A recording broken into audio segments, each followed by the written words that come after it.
Tennessee, with all of this transfer portal news, guys going in, going out, testing the waters, people I talk to behind the scenes, I think it comes down to one thing, and I think it's that $8 million number, Jimmy. Now, I'm not blaming Nico Iamaleava. What? Huh? Caleb, say it for me. Iamaleava. Sorry. Nico, if you can say that for me, I'd appreciate it. Let's go ahead and get Nico pulled up.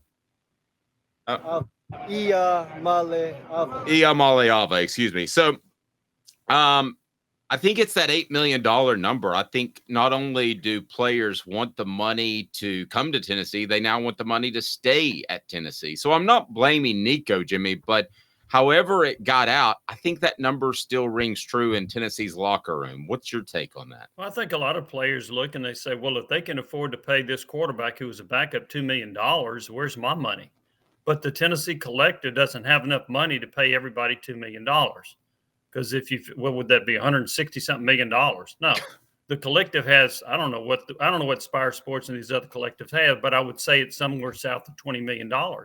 So it's almost like a team trying to figure out what its salary cap is going to be. We've got about $20 million. How are we going to divvy it up?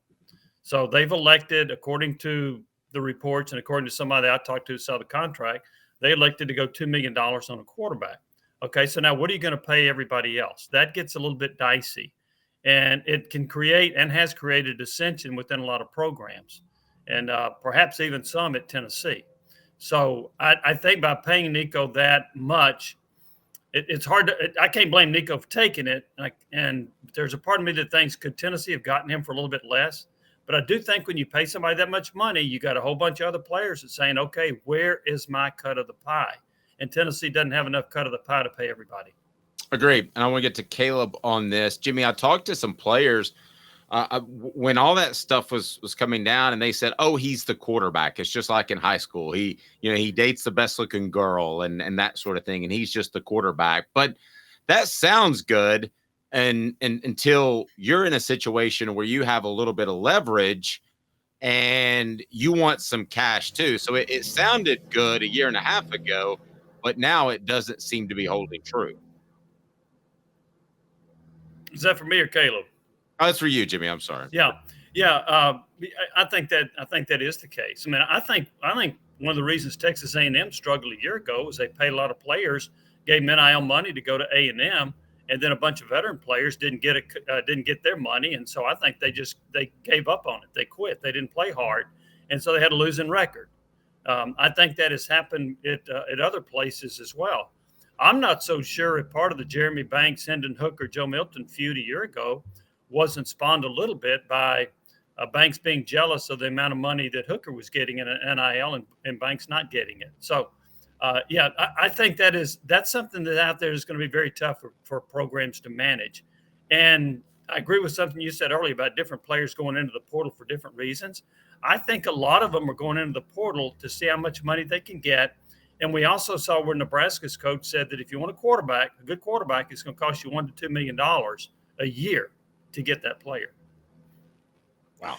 Jimmy, I know these are kids, so I get it. They don't always think forward, but based on the support system of the university, the coaching staff, isn't it possible to at least get through to a lot of the kids? Hey, this is a very short-sighted move if you're upset with NIL. I mean, if Nico's as good as we all think he's going to be, and you're a receiver, would you rather go for NIL money, or would you rather catch passes from Nico for 2 years, which would turn you into a top 5 draft pick and make you way more money than you could ever make on the NIL market?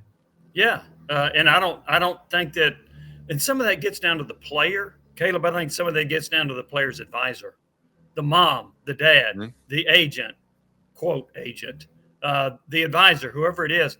I think there's sometimes they get in somebody's ear and say, hey, you can make this money going over here. You need to do this, not thinking the consequences.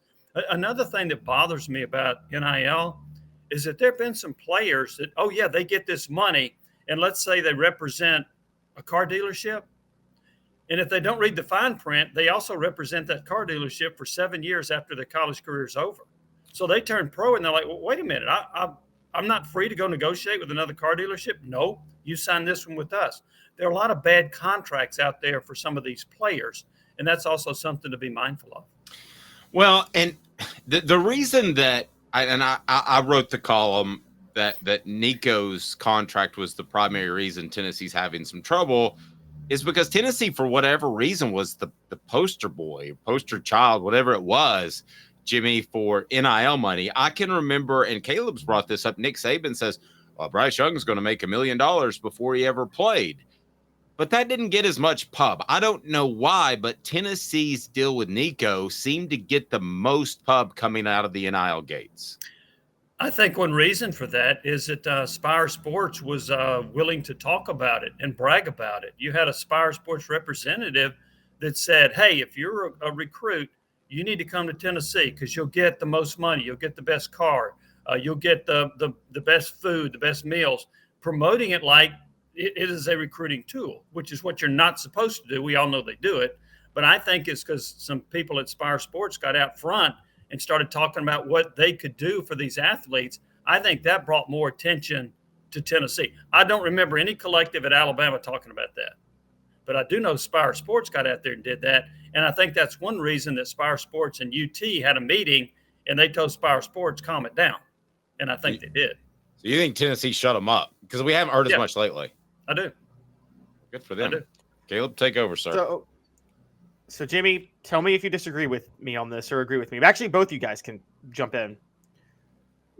So I get, like, you're right. Texas A&M, they were throwing it to like freshman defensive tackles, which is like, what? Nico Iamaleava is Josh Heupel's.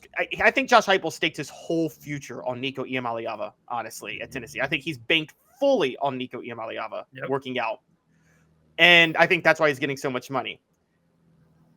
Is it worth the resentment from some players that you're going to get because you paid for Nico, given the fact that Nico's success will draw, but estimated success will draw other recruits to him? Will more recruits be intrigued by wanting to play for Nico, or will they be resentful because of the money he's getting? I guess is what I'm getting. That's a good question, and I think I think they would be more willing to play with him. But you also have what you brought up earlier. Okay, yeah, I'll go play with Nico because that can help me, but I still want $100,000. And if I can't get $100,000, I'm going to go to Texas Tech. So I don't know that it's now as simple as I want to play with a really good quarterback to increase my value. I think nowadays we're in a pay me immediately, instant gratification society, right? So I think some of that is at play. If I'm Tennessee, I don't look. I remember when Tennessee got Peyton Manning, he was a Pied Piper. They brought in all these quarterbacks and wide receivers and other players that wanted to play with Peyton Manning. And I think the same thing can go along with Nico Iamaleava or whatever his name is, Nico. But I think that, thank you, Nico. So, but I think he can be the Pied Piper, but I think it's harder to do that now because you're going to have players with their hands out. The other thing, too, that we talked about is an advertiser going to be upset if his player isn't playing? Well, that may or may not be the case. I see this roofer when I'm in Knoxville, and he's got Joe Milton on his billboard, and I'm thinking to myself, every time that guy Milton throws a pass 15 yards off target, he's got to be going, oh, man, I just lost a roofing contract. But anyway, he probably hit the roof. Yeah, I don't think he could hit the side. He can't hit the side of the barn, but he can hit the roof. That's right. So that would actually be a very good marketing point. But anyway, so I think that him not playing, too, kind of raises the stakes a little bit. Because if I'm a starter, it's not the advertiser that's getting upset. I think it's some of the players. Like if Nico had come in and won 10 games, had been incredible, or if he does so next year, I think you're okay with that dude leading you to new heights. But when that dude's just sitting the bench and he's getting $2 million a year for 4 years, that doesn't sit real well, I don't think. With the advertiser or the players or both? The players. At first I thought advertisers. Now I think players. Yeah. I think there's something to that. Now Nico could mitigate that, I think, a little bit by how he acts. If he comes into the locker room and he acts like I'm some big stud and he starts showing off his car and he starts showing off jewelry and all that kind of stuff, I think that can turn some people off. If he comes in with a humble attitude, I think that helps to mitigate it a little bit. But, and also think about this, and it kind of goes back to, I think, Caleb's point. How mature are these 18 to 22-year-old teammates you're playing with that'll look and say, okay, that's the future. I'm okay with it because that's the future. That's what you have to do. As opposed to saying, where's mine? Yeah. I still, I'll give you an example, Jimmy. I don't know that you and I've even talked about this, but the Kelly Washington situation when he left and came back after a spring practice with his spinner wheels. You remember they had that? Mm-hmm. And yeah. he got out of his car and they're all sweaty and getting out of spring practice. And then he goes, I'm the stuff, but he didn't say stuff. That would be the worst attitude to have. But according to everybody I've talked to, Nico has a really good attitude. So is that a concern based off anything you've heard? No, I think he's had a really good attitude. We've heard coaches talk about that. I've talked to players in the program that said he's very humble, that he's kind of like a sponge, that he asks a lot of questions. He's willing to learn. He's willing to take a back seat. He doesn't walk around like he is the stuff. So I think he's approached it the right way. And I think that's the way he's needed to approach it so that you don't have a whole bunch of teammates getting jealous of him. I agree.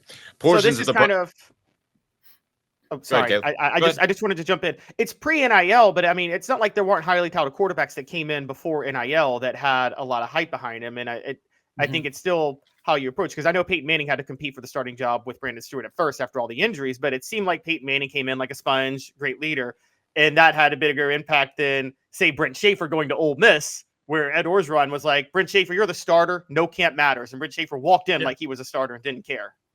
Yeah. And again, I want to be very clear. I'm not blaming Nico for any of this. Right. Whoever's promoting it or did promote it, whether that's Spyre or UT, and we're thinking it's Spyre, that was where the misstep was, I believe.